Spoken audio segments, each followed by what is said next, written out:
Hey, welcome to Diaries of Badass Bosses, the podcast series that takes a deep dive into the journeys of entrepreneurs and businesses who are shaking things up in their industry.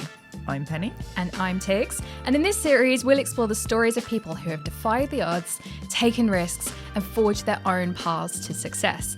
We'll hear from founders who have turned their ideas into thriving businesses, as well as CEOs who have transformed their organizations and taken them to new heights. So exciting. We're going to talk about what it means to be a badass boss, including the challenges, the rewards, and the importance of resilience and adaptability. We're going to hear their stories, insights, advice for anyone looking to make their mark in the world of business, no matter what size.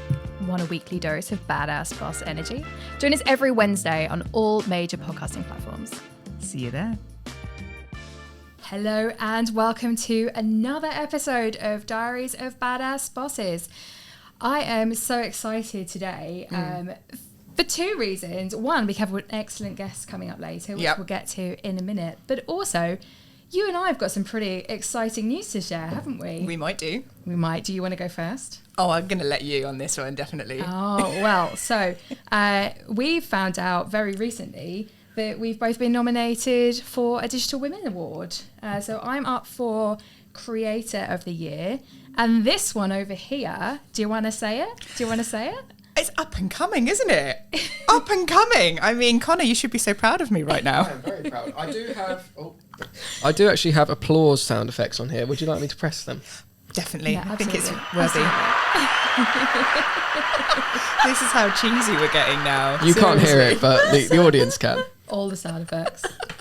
No, I have to say I was quite stunned, actually, to be in the mix. Because it is the first award I've entered for the platform. So for me, this was a big deal. So, and I actually followed suit with you because this isn't the first time you've been nominated, is it? No. So last year I was up for, Digital Creative of the Year again. And also, I can't remember the exact title, but I want to say it was like Digital Woman for Good, which was, you know, for being someone in the who works a lot with females and sort of supporting female empowerment. That was an amazing one to be up for. And you're nominated for one. So 2 years ago, you've now got this year, which is top 40 digital women to watch and shortlisted for Digital Woman of the Year. Wow. So, we've got to wait a couple of months to find out. But we get to get our glad rags on. I know, This is the bit as well. We just get to have a night out together. Exactly. And sorry, husbands, but, you're staying home. This is my date. Yeah. It's been a good news week, hasn't it? Yeah, very excited. But even more exciting, I'm excited to welcome our beautiful and wonderful guest, Jo Hall. Yes, it's such a pleasure to have you, ladies. Congratulations, both of you. Oh, That's amazing. Thank you. No surprise, right? But do you need an assistant on the day? You know, Oh, yes. No, absolutely. Just to carry your handbags and stuff. Well, I mean, you can't be holding our handbags because you, in your own right, are an amazing woman doing incredible things for the world. So you are an empowerment and imposter syndrome coach. I am. So I'm going to read your little bio. Jo specialises in empowering women to take back control and lead their lives, careers and businesses feeling lit up and energised. Jo strongly believes it's not about fitting in or doing what you think you should. Rather, it's about embracing what's right for you. Absolutely. Drawing from a background and a love of science and psychology, as well as training in ICF coaching, NLP, cognitive behavioural therapy, and energetic modalities. What a list. Jo combines them all with a calm, intuitive, kind yet kick-ass coaching and accountability approach. I love that sentence. She's renowned for empowering others to ditch the self-doubt, overwhelm and self-sabotage to be the best version of themselves and live out their best lives before it's too late. What an intro. Pretty impressive, I'm going to say. That actually sounds quite good, doesn't it? Even if I say so myself. Who wrote that? How are you? I'm really good, thank you, Tigz. Really good. Yeah, I'm in a good place. Oh, really That's good amazing. place. And Yeah. you've had a pretty impressive day today because you've come here from something else, haven't you? Yeah, it's a bit of a crazy day, my crazy Tuesday. I've been, so I work a lot with the Institute of Internal Communications I'm one of their fellows. And I've recently been asked to sit on their panel to interview their diploma and degree students to basically do their Vivas and understand a little bit more about their journey and their learnings and their application and reflection on their personal growth. And it like ticks all the boxes in terms of doing, good in this world and just giving something back. Amazing. And just listening to their stories. It's just so good. Amazing. That was like me like about 100 years ago. Hardly. Gosh. I mean, you do describe yourself as an empowerment and imposter syndrome coach. Yeah. What is imposter syndrome? Imposter syndrome. Right. So we all know what imposter syndrome is because research shows about 80% of us have suffered from it at any one point in our lives. Is it that high? It's really high, right? And when you think about it in terms of the human condition and human psyche, it's no wonder, because if I explain it in this way, you'll be going like, oh. So if you suffer from self-criticism, self-doubt, lack of confidence, struggling with perfectionism, people-pleasing, procrastination, all those kind of things. They're all the kind of they're all the kind of behavioural things that basically limit ourselves, because we do it to ourselves. And imposter syndrome is about ultimately your sense of identity and not feeling good enough, or feeling like that you don't belong or fit in. So this is where the perfectionism, the people pleasing and the overthinking and overwhelm and procrastination all comes in. So that's how we would see it manifest. But that comes under the umbrella of what is really an identity-based problem that we have, which is titled imposter phenomenon, actually, rather than imposter syndrome. But I think most people sort of have heard it in the media about imposter syndrome. Yeah. I mean, I kind of first stumbled across it, really, having done CBT. When I actually, without realising it, the big thing that they brought up for me was perfectionism. No. Really, Penny? No, really? Apparently, I seem to have very high standards, but actually what's happening, it's more down here. But how did you actually get into the field of this? Because, well, I mean, as I look back and reflect on my career, I've suffered with it on and off at different time points. So it's something that is potentially underlying and prevalent. It's part of who you are, because it's an identity-based problem, let's say. But it really gets triggered at key points in your life. And when I got made redundant from a long-standing corporate career, which I'd thoroughly enjoyed and made the absolute most of, I knew I wanted to set up my own business. Little did I realise that that was going to be the biggest thing that was going to knock my self-confidence, self-belief, self-esteem, self-worth, all that kind of self stuff. And I was really struggling with it, because I'd come from the corporate world where I was, I suppose institutionalised with the job description and the structure and the culture around me. I got the qualifications and the experience. I was ticking all the boxes to do the job. Then when I was trying to transition into running my own business, it's like there's a blank piece of paper. What do you do? Who are you? What do you stand for? What do you represent? And it was that sense of almost identity crisis that I went through. Yeah. That made me realise actually there's something deeper going on psychologically. And this is when I started to realise that there was this thing called imposter syndrome, where you just don't feel good enough. So on the surface, I'm qualified, I've got experience, I've got the capability, but I couldn't put myself out there. I couldn't bring myself to deliver programs, and really I was limiting myself basically. I thought, well, I don't want this. I don't want to be the one that's holding myself back, because everybody else around me was going, oh, you're amazing, you can do this, and all the kind of championing buddies and friends and family around you that absolutely can see your potential and believe in you, but I couldn't. And that was a stumbling block for me, thinking, right, well, I've got to sort my shit out. How do I do it? And then it was learning about myself, trying lots of different practices, learning different modalities and getting trained in different areas, so that I broadened my, I suppose, toolkit, really. Yeah. And then I thought, if I can manage this condition, let's call it, I can help others.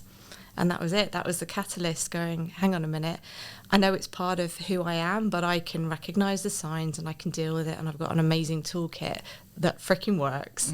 So why leave it just to be my little, toolkit? Why not share it? So that's kind of how I got into it. Wow. Yeah, so lessons learned from life. Thank you, life. That's amazing. And do you find that, obviously now you have your toolkit, like how often do you find that, having gone through that process, do you still find you're leaning on it daily, weekly, monthly? So it varies. I mean, that's just natural life. I find I tend to use it when I'm going through more challenging times, and challenging times may not be related necessarily to my business. It could be to do with health or personal relationships, or the kids, or anything really that might kind of throw you out of your comfort zone or your normal kind of patterns and routines. But there are certain practices that I now know are just part of me. I've embodied them, so they're just underlying. Gosh, that's amazing. And you talk on your website about how you spent years being, and I quote, the conforming, perfect, people-pleasing good girl. So was there a light bulb? Good girl? that was the persona I projected. Was there a light bulb moment for you when it all changed?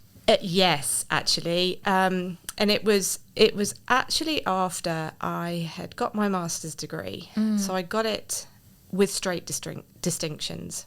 Yeah, you did. And after I'd done really, really shitly in my A-levels, but that's another story. But that's my chip on my shoulder, right? So that's kind of where the imposter syndrome thing can kick in, because you might have been through a life experience and been knocked or not achieved as you might have expected or wanted to please other people, i.e. my parents.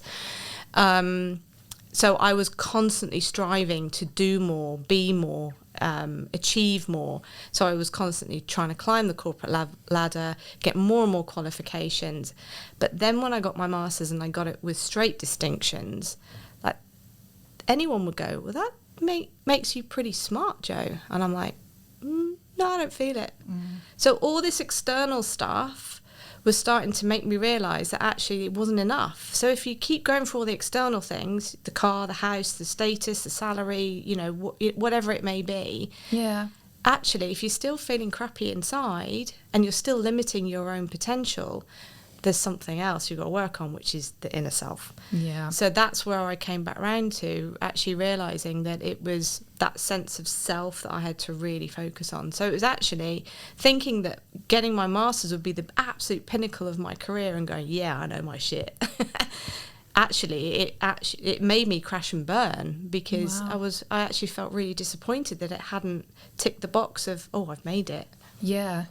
That was my light bulb moment.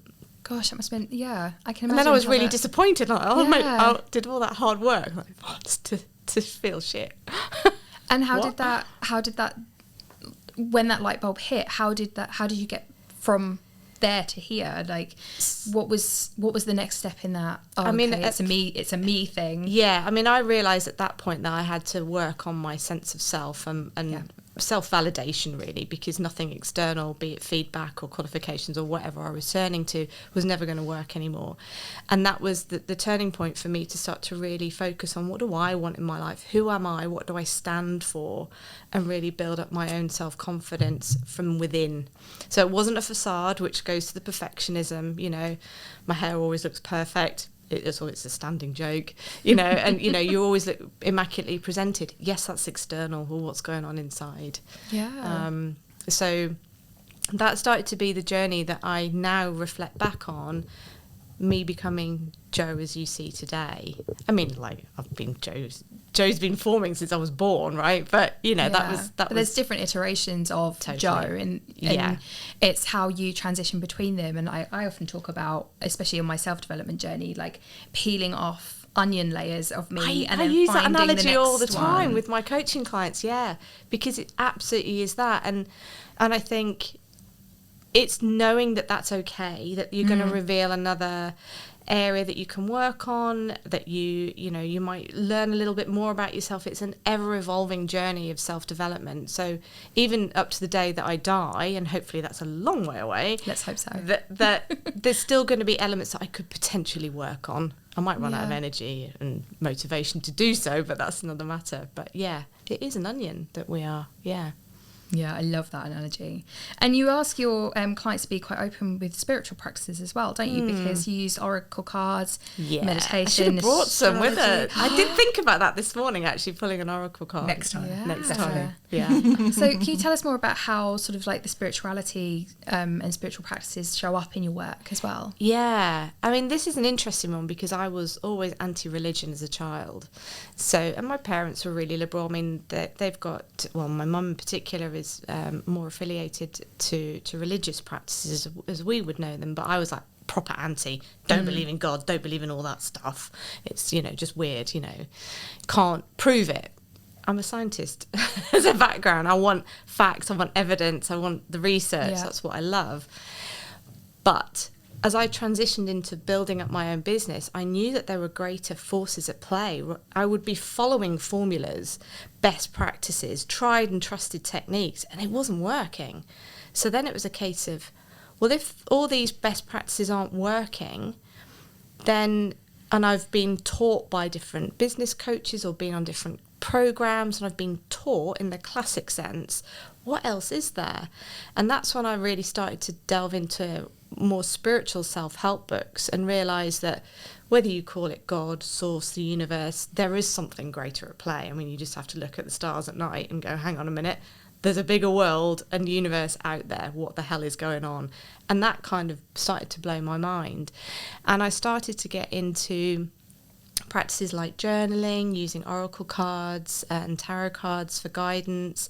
And really, they're just self-development, self-reflection tools. That's all they are. But they allow you to have that moment of peace and quiet where you can tune into what would normally be, and away from what would normally be a very, very busy, overwhelming headspace, busy life, to tune in and actually go, right, what feels right for me, and what's the guidance that's coming through, what's the inner wisdom. And sometimes these insights come from seemingly out of the blue. Now, is it my thought? Is it my soul? Is it a greater entity? Is it the universe? Is it angels? I ain't got a freaking clue. But at the end of the day, if it helped me and helps through using oracle cards and journaling practices and meditation and things like that, if it helps my clients tune into wisdom that's going to guide them on a soul aligned level, rather than following what you should be doing on Instagram, or your best friend's doing, or even your business coach might say, tuning into what feels right for you and honoring that is powerful. That's empowerment, right? That's empowerment.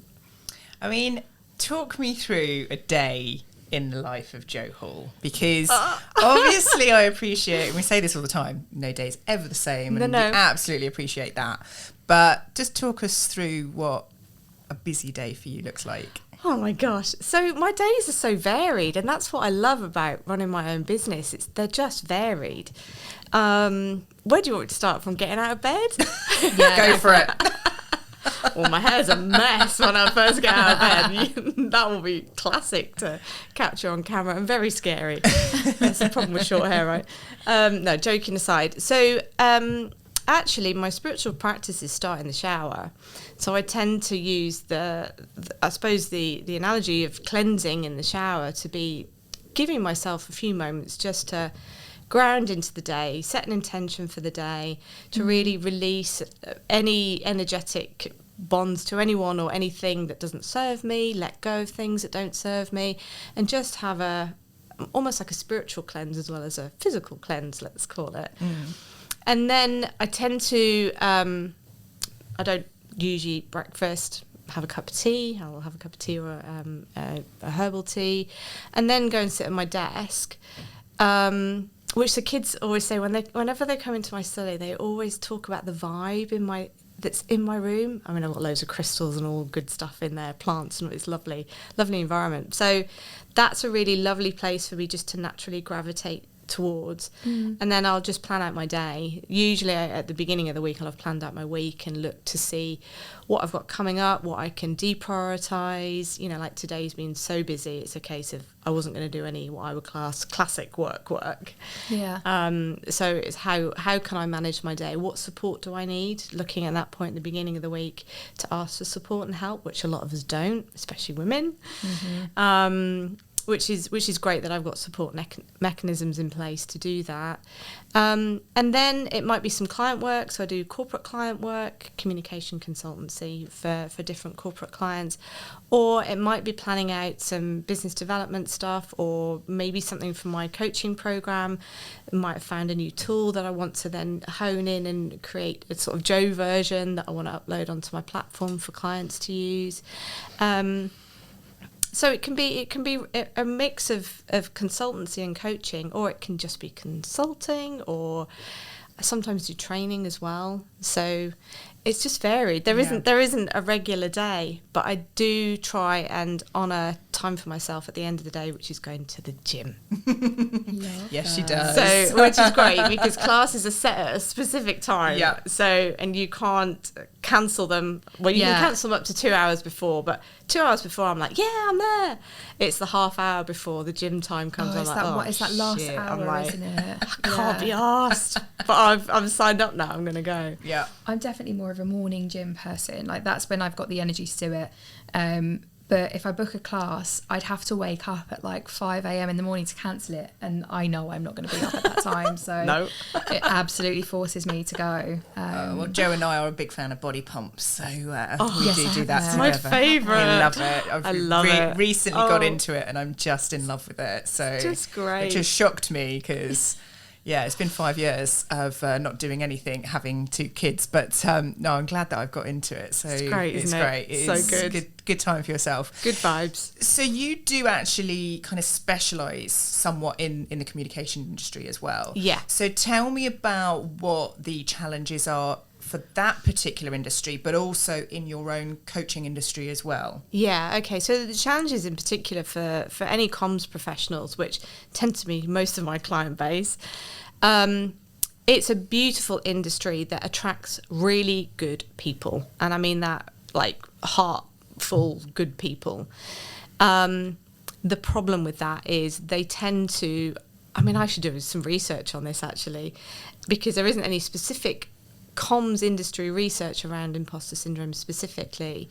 But if I was to hazard a guess, the people that are attracted to do internal communications, which is what I particularly specialise in, tend to be really people-focused people.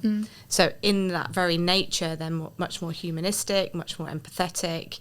But one of the downsides that we have to be really aware of is the fact that they can overgive of themselves and people please, and also doubt themselves, all the classic imposter syndrome problems that we know about.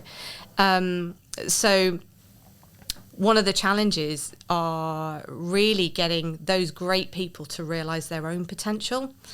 You know, they see it in other people, so they're comparing themselves left, right and centre to other people in the organisation that are maybe much more cutthroat or perceived to be much more driven than they are. And it's getting them through the coaching to realise that they have got a voice, that they have got potential, that they have got that capability, and to express that so they can become trusted and strategic leaders and advisors, which is where ultimately we want them to get to. So it's instilling that self-belief within them. Yeah. Which is amazing. And then generally in my coaching world, I would say the greatest challenges are, well, again, I would say probably 97% of my clients are female. And it's about them prioritising themselves. That becomes a lot of the focus actually that we work on. You know, invariably they're mothers or they've got careers and they're dedicated to their careers, their families, their businesses, whatever it may be, but they've lost that sense of self and that ability to allow themselves to prioritise their own self-care and their own dreams. I think that's the other thing. I think we're in a really interesting time as well for females with, you know, we're coming from like our parents' generations where they were brought up to be caregivers. There were a lot more stay-at-home mums, for example. It was the giving role to the family. Whereas I think sort of now, sort of like you hit sort of like millennial, Gen Z, sort of moving forward, everyone's very much like, I want my career, but there's still these traditional female roles that are sort of, and it's battling, you know, I want this, but I'm also expected this, and you know, and our partners grow up with mums that were in those roles, so there's almost that kind of, you know, it's that real battle, isn't it? Completely. Between what we're expected to do versus what we want in life now as well, and trying to be all things to all people. Well, that's when mum guilt and everything comes in, doesn't Completely, it? It's this guilty feeling of like you've just said, what is it that I should be doing versus what I want to do? What I feel like others are judging me to do, you know, and that's not just being a mum, that's anybody in any business. But I just know from losing yourself when you do become a mum is a big thing. It's huge, right? And you use a word that is on my let's scrap it from all society, never to be used again. The should word, because it's loaded with shame. You said it then. You know, I should do this, I should do the other. And then it's just got this weight of responsibility and shame and that guilt that surrounds it. So really notice where you're using the should word, because it's actually, if you take that, or if you take the shoulds away from your lives and actually do what you really want to do, that's where you become really soul aligned and actually much more empowered from your own personal perspective. So it's about giving ourselves permission to do that and follow that angle, because we want to be breaking those generational constructs of what women should be doing. And actually really embracing what we want to be doing, because let's face it, I would say 99.9% of people are really good beings and they want the best for themselves, their families and everybody else, right? So if you follow that path, you ain't going to go far wrong. That's the thing. Sorry kids, but I'm going out for a cocktail because Joe told me it's what I want to do. But this is the thing. So this is the thing. As a mother, I see now it's not about me doing everything for the kids. It's about me showing them that the path of empowerment is a possibility. It's an absolute fact, actually, more than a possibility. It's a reality. And by giving myself permission to follow my dreams and do my thing and be me, express myself in ways that I feel are right for me, I'm then giving my kids permission to do the same. Exactly. Yeah, absolutely. And that's the thing that's going to break all the generational trauma and, you know, behaviours and, you know, patterns that we've taken on subconsciously and carried forwards. We're breaking that. So the new generation, oh God, help us all. Help us all, seriously. They're independent enough as it is, right?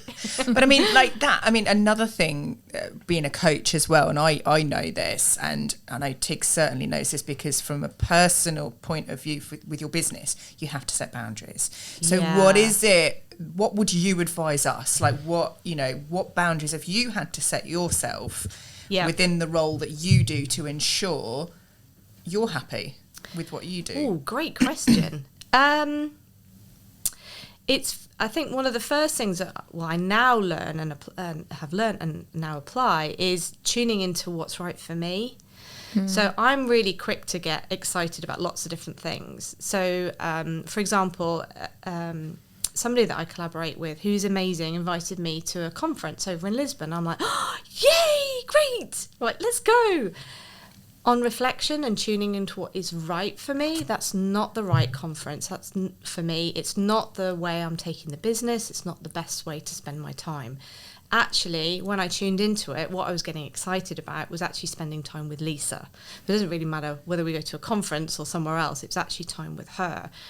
And those boundaries can be set when you tune into yourself. So it's giving yourself just a little moment to actually tune in and go, does this feel really right for me? So it's not allowing your head to take over and have the shoulds or that's a duty, I must do that. It's about tuning into what invariably is your gut telling you what is right for you and why it's right.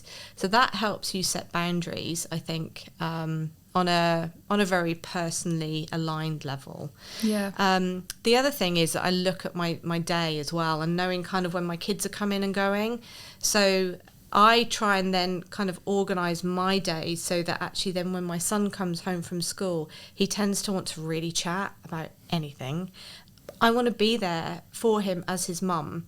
So I try, and it doesn't always work, right? But I try not to do really kind of cerebral work stuff around the time he's about to come home from school or have calls. That's nice. But that doesn't always work out. Yeah. And it's nice that you're thinking Yeah. that, and that's the point, I think, and I'm sure he really respects and appreciates that as well. So I would say he does on the whole, but then there are times when I'm like, you know, you've just got your head into creating something and you're just in mid-flow and he just walks straight in and, Mum, I've got this issue and Mum, I need to talk to you about that. And it's just like, okay. Well, at least he wants to talk to you. I mean, I keep hearing, a mum of boys myself, I keep hearing that they're going to stop talking to you when they turn into teenagers. Oh, so I won't tell you how open my kids are. I know a lot about my kids. I love that though. But that shows that they trust you. Like you've obviously, you know, given them a space to thrive in and feel comfortable, and that's amazing. So yeah, I mean, that's one thing that I hope I've really instilled in my relationship with my kids is openness.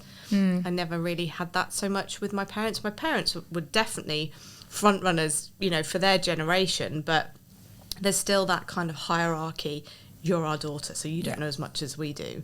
Kind of, you know, you will respect me because I'm your mother or your father. That kind of undertone. Whereas I respect my children purely for who they are. I don't care what their age is, what they've been through, whatever. They are human beings and I absolutely value and respect them, and therefore I want them to speak up. And I suppose that's where the coaching comes in, because I see the value of people feeling safe to speak up and say anything to me. There's not much that's going to faze me. You don't get the judgment from me. I might raise an eyebrow and go, interesting. But I feel like that's a challenge. See what we can throw at you and raise an eyebrow. So we talked a little bit about how you manage your workload, and you said that obviously you have support systems around you. Could you tell us a bit about those support systems? Like how are you reaching out and getting that support that you need? Yeah, so there's two things. There's kind of the automation and the technology that I've leaned into. I know, because I've got a little bit of a fascination with astrology and human design.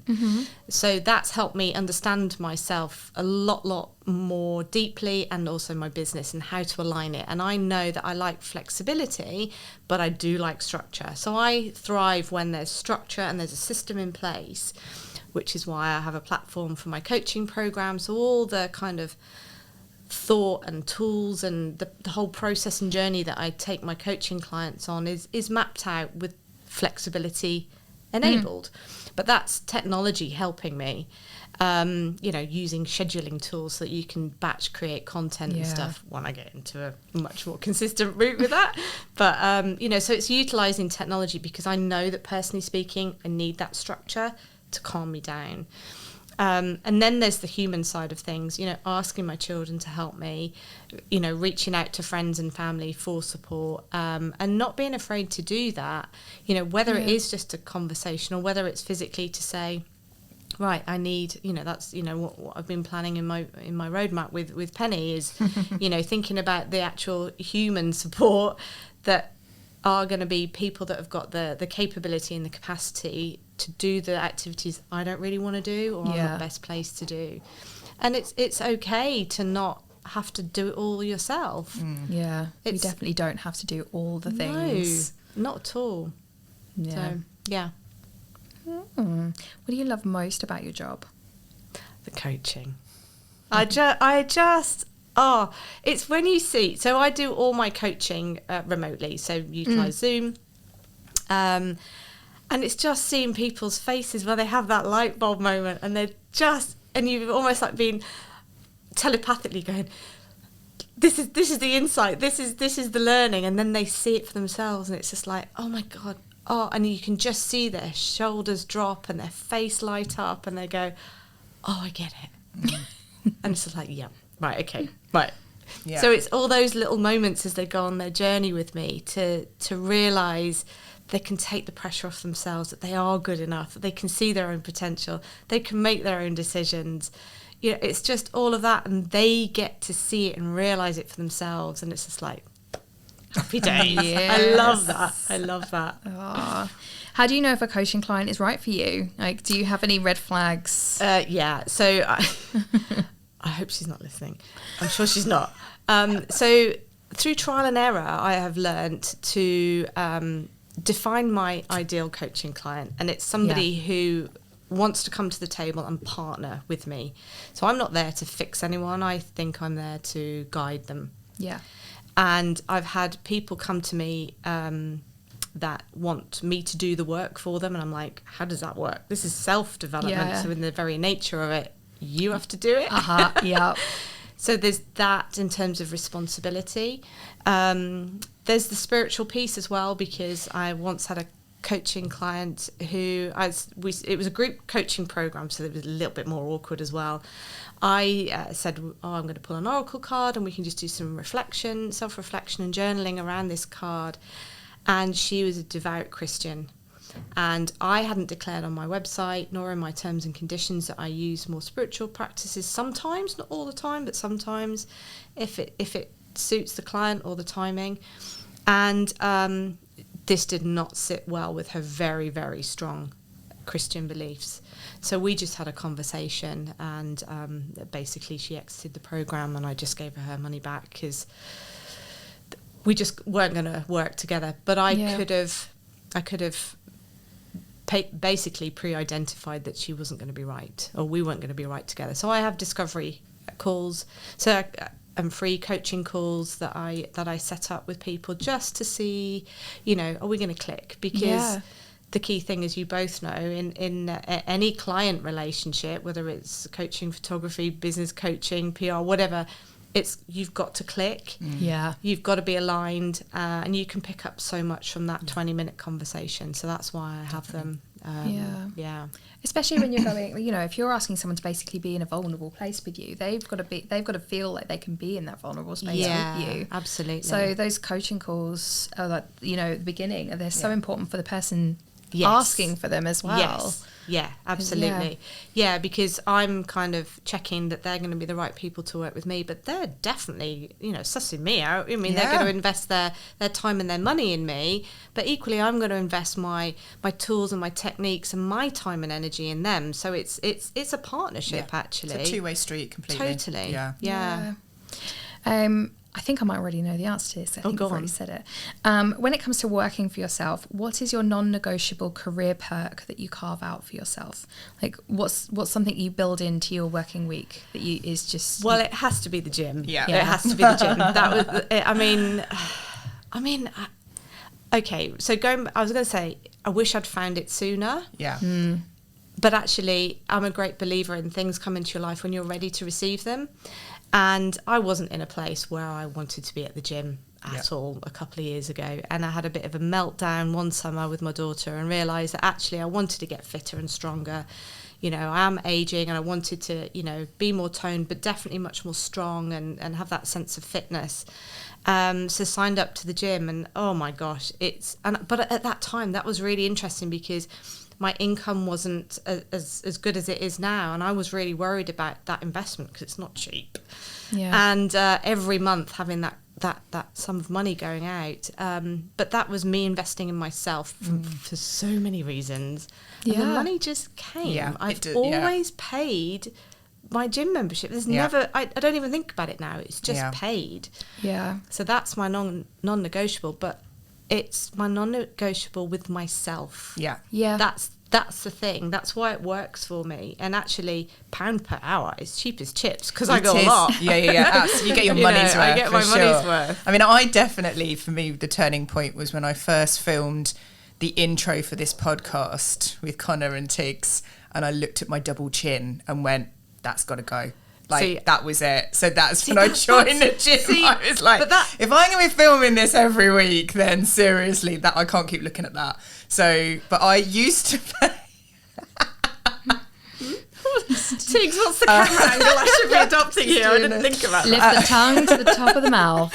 But I genuinely, I've bought the gym membership before and not gone. So that's where it's like, I absolutely agree with you that it is when you are ready to receive it, ready to do it, comes into your life, and you do. Yeah. So. But in terms of imposter syndrome, right, the gym, I mean, there's some really beautiful people that go there, right?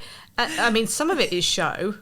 There's somebody we call the grunter, because I don't know if you've heard him in the gym. There's always a grunter. He just tries to lift such heavy weights, and there's a grunt that goes with it, and it just gets me in a fit of giggles. How loud is the grunt? It's just it's really loud. It's like, look at me, I'm lifting heavy weights. And I'm like, whatever, mate, crack on. Don't know what his fitness level's like. He's strong, but whatever. But there's a lot of beautiful people there. So, but also people that are lifting heavier weights and much fitter than I am, to go into the gym, into that central hub area, as you'll know it, Penny. That is really intimidating. Like the free weights bit. Yeah. But also they do some gym classes in the centre of the gym as well. To go into that, initially that's really intimidating, but I knew I had to overcome that. The truth of the matter is nobody's looking at you. Nobody gives a stuff about what Jo Hall is doing. No. Nobody's interested. So this is the thing. And actually when we're in our pump classes as well, I'm looking at myself in terms of physical form and how I'm lifting the weights correctly. I don't care what anyone else is lifting or what outfit they're wearing, which I think is really interesting. That on the initial introduction to the gym, I was worried about what am I going to wear, what am I going to look like, am I fit enough? Oh yeah, I don't it's give a scary. stuff. I mean, I was so intimidated going into that pump class. I actually got thrown out because I turned up late. I didn't know what any of the equipment was, and the gym instructor just came up to me and just kind of went, "I think maybe you should leave." And I was like, mean. Okay. And I walked out and cried. And I didn't even know it was you until the next morning when we chatted. And such as proof that no one was looking at you. No, exactly. No, I didn't even realise it was me. For ages. Yeah. So there you go. I mean, what from a business point of view as well? What's kind of the best piece of advice you've ever been given? The best piece of advice was to trust. Yeah, nice. Trust. And I actually I'm not wearing it today, but I got given it by a friend, a bracelet that has actually got trust written in it in Morse code. I love that. Because it's one of those things that you just don't know. I mean, the truth is, none of us know what's going to happen in the next second, never mind in the next week or years, etc., etc. And what I've learned with running my own business is that you've just got to be open-minded to possibilities and opportunities just happening. You've got to do the work. You've got to be there. You've got to get yourself out there. You can't just sit on your sofa and go, right, universe, please just give me a multi-million-pound business. Ta-da! That doesn't quite happen. And actually, I'm glad that it doesn't, because I want that sense of fulfillment and as if I've earned it, right? And added value. But it's that trusting in the unknown, trusting in the possibilities. You just don't know. And when you lean into trust, and trust comes in yourself, that you're making the right decisions, but just trust in, I call it the universe, whatever it is, who knows.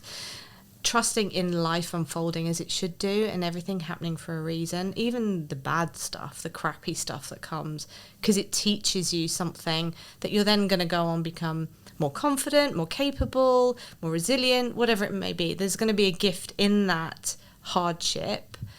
And as much as I don't wish any bad thing on any one person at all, including myself, these things do happen. That's just a reality of life. But it's trusting and almost having that calmness to go with it. That has, now I do lean into trust. Everything is going to happen and work out for my greatest, highest good, and everybody around me. It's like, you take the pressure off and just let things unfold. And oh my gosh, I mean, it's just amazing when I look back at things, when I have taken the pressure off myself to earn or be better or be in the right places or whatever it may be, the opportunities just suddenly magically appear, that seems. And that is the truth. It's the energy that you put out there. I honestly think that I remember seeing a quote recently that was like, manifesting doesn't work unless you do. But I just genuinely think the energy you put out there attracts like-minded stuff. So if you're going out there with positive open-mindedness, that energy is coming back to you tenfold. Absolutely. Absolutely. And you can feel that in people's social media posts. If there's an air of desperation, they might be writing the most pitch perfect, inspiring quote, but you can feel that energy. Yeah. And whether there's that So sense true. of desperation, or even if they're genuine. There's certain posts that just give me the shivers that I don't believe you and I don't know why. Yeah. You've got to go with those gut feelings, but Yeah. equally that's not to overthink and overcomplicate everything. But this is why your energy is so important, because when you tune into who you are, you then express yourself in a more genuine way, and almost like as if you don't give a shit what anyone else feels, really, in the kindest, nicest way possible, of course. But then that is you expressing yourself genuinely. Yeah. And people feel that. I mean, talking about how we express ourselves on social, we come on to one of my favourite parts of our show, where we delve into your social media. Oh, God. And we've discovered from a vast internet search that on the 27th of October 2022, you posted that you'd taken on a mentorship role via Ernest Moses, who is a member here at our wonderful co-space Stevenage. So big shout out to the lovely co-space. We love you. We love co-space. So how are you finding it being a mentor? Oh my gosh. I mean, so this is to explain MCR Pathways. They are a charity that connects mentors with teenagers that are disadvantaged in schools to help them navigate through what is a tumultuous time, probably from about the age of 14 through to 16, that kind of age. And they are underprivileged children. So they may come from a care background or have had a significant trauma or something like that. And I signed up because I felt I could add value. I do get on well with my teenage kids, and could I extend that to another teenager and help them find their own sense of self and potential. So it felt really good. It is time consuming and it's a commitment. So it's not necessarily easy, but my golly, I mean, when I first met her, I made the faux pas of saying, do you want to shake hands? I don't even know why I said that, as I met. Why would a teenager want to shake your hand? But anyway, I just did. I was a bit nervous. But we just clicked, from session 2. So we'd try and meet on a weekly basis in term time, and she'd come out of a lesson, tended to be RE or PE or something that she didn't want to do, and I'd go along. We just chat about all sorts of stuff. It could be anything from how many boyfriends she had at that time, and I use the word boyfriends plural. Okay, through to issues with her teachers, or talking about her dad who had passed away, or all sorts. Anything was on the table. And even brought oracle cards into the equation. So we found, we had quite a lot in common, actually, in terms of we both love writing. Yeah. She used to read out her poetry that she'd written and stuff like that, amazing. which is really cool, really deep. Oh my gosh. Could have, you could feel the tears and the emotion, welling up inside you as she was reading it. But yeah, I finished. She's just done her GCSEs, so she's finished school now. So that relationship's come to an end just naturally. So I've signed up for some more mentoring. Hopefully, come from September when they match us again. So it's just something to give back, really. And it's Can see it fills you, it's filling your soul, isn't it? Yeah, it's just really different to coaching adults. Yeah. Yeah.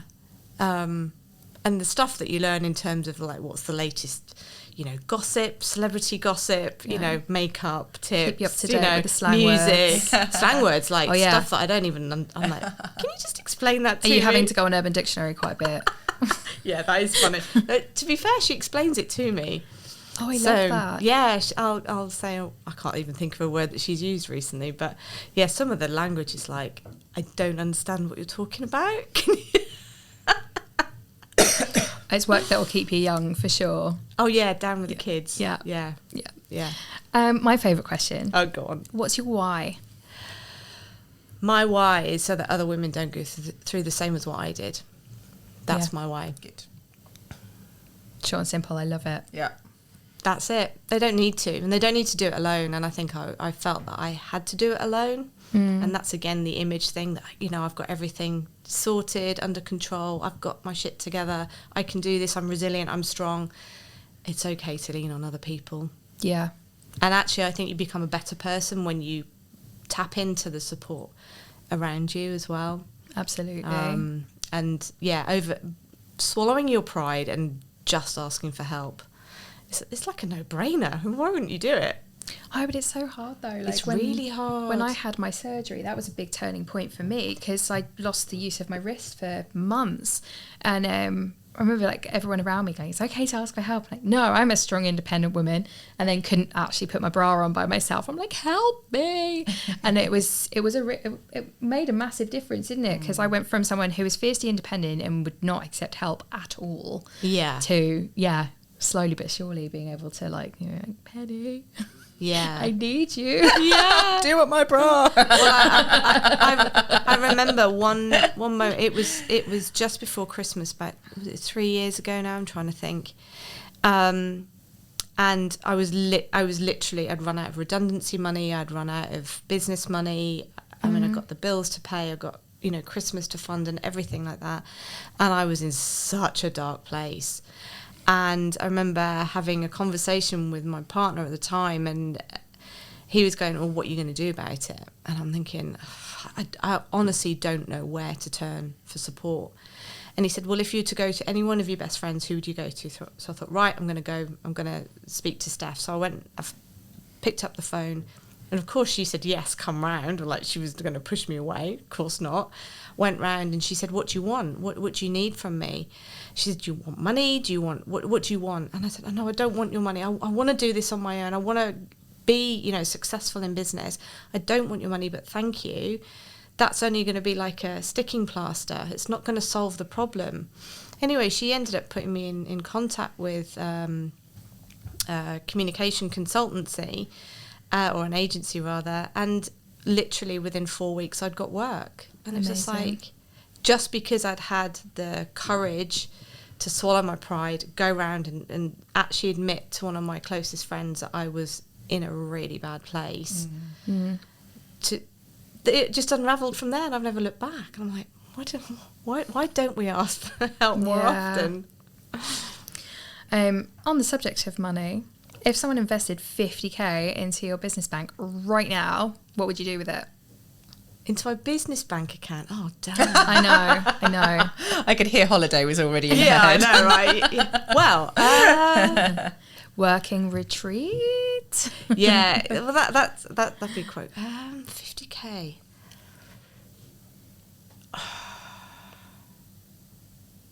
I mean, you're on a journey at the moment with your brand, aren't you? So yeah, actually, what was coming to mind would be actually to take some time off and write my book. Yes. The book that keeps on not giving. It was actually going to be the internet search history question, and then we were like, no, we won't bring that one up. It's on the roadmap. You've got to stick to it now. It's on the roadmap. Yeah, it's on the roadmap. Gosh. There's a lot of words written. There's some really great content in there. Because you had, like, I think I found you've got like a good 16,000 words or something. Oh, it's at 25,000 Yeah. now. 25,000, something like that. Early 20s. It sounds like a whole book in itself. Well, it could be, exactly. Yeah. It really could be, but it's not quite polished enough. It needs pulling together. But, I mean, and the rest of it's all mapped out. It's not difficult. Oh, you say that. Let's feel like that about my website, which still, for anyone keeping up with my accountability goals, is not done. So, yeah, I feel your pain. Yeah, a nice retreat. And then it would just be to treat myself on the retreat and just write my book and get it done. Nice. Yeah, amazing. 50k, that'd be a classy retreat. It would be, definitely. So another part of our show we like to do is the 3 lightning round questions. Ooh. Okay, so nice quick answers Okay. straight off the bat. Okay. So what is your best business accomplishment? Best business accomplishment? I would have to say it's my empowerment program. Nice. Yeah.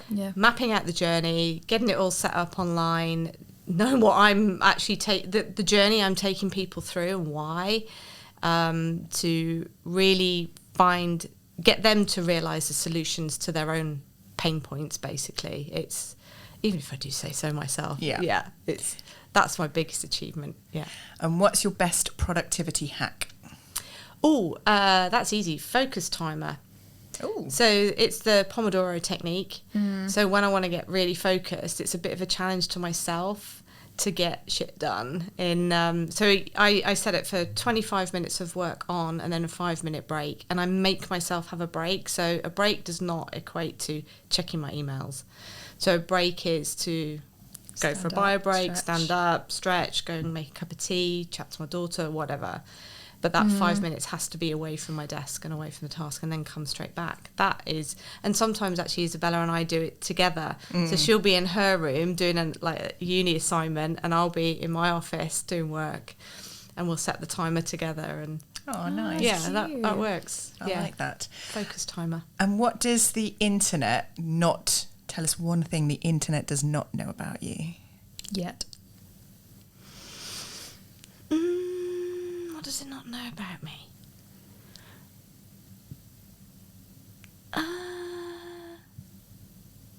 Oh no! Okay, let's not talk about relationships.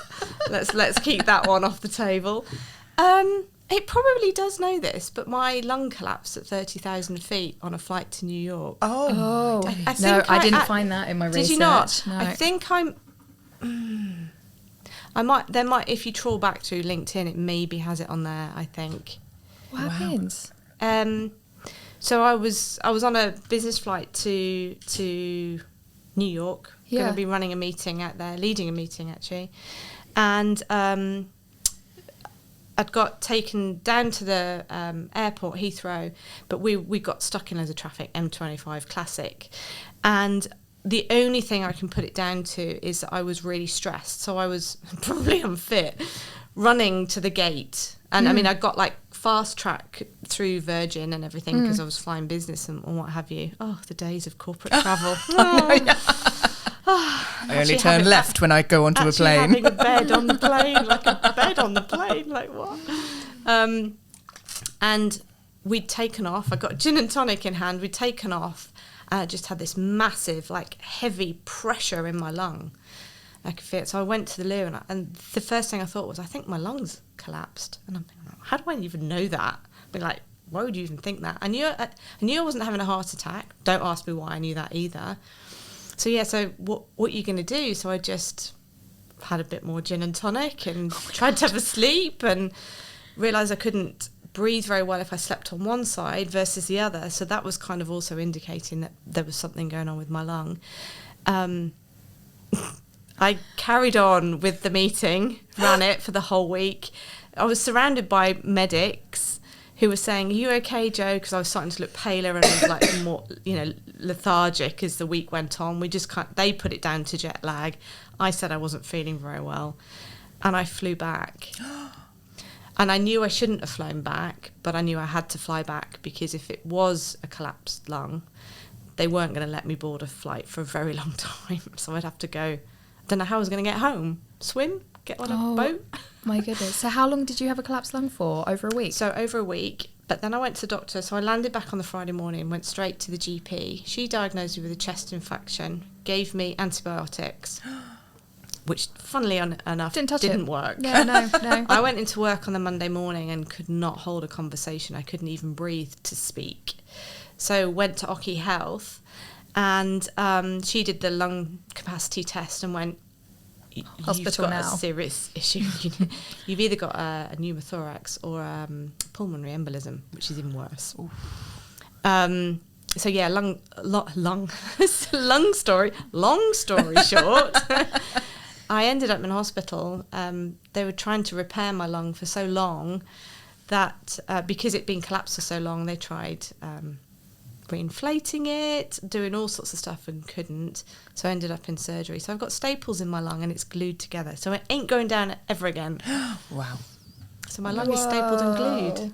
I mean, I wasn't expecting that when I asked the question. That's quite epic. Well, if anyone wants to find that story on LinkedIn or perhaps anywhere else or your fantastic offerings, where can they find you? So I hang out mainly on Instagram and LinkedIn.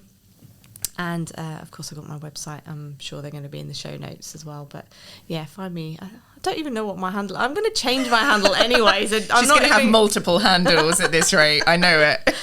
It's all my different identities. We'll pop them in the show notes. It'll be good. It'll all be good. Oh, it's been amazing having you. Thank you so much for being here and sharing your journey. Brilliant. Really enjoyed it. Lovely, good chat. Good chat. Yeah, good, easy, lazy ladies to talk to. That's what we love to hear. I know. We like to talk.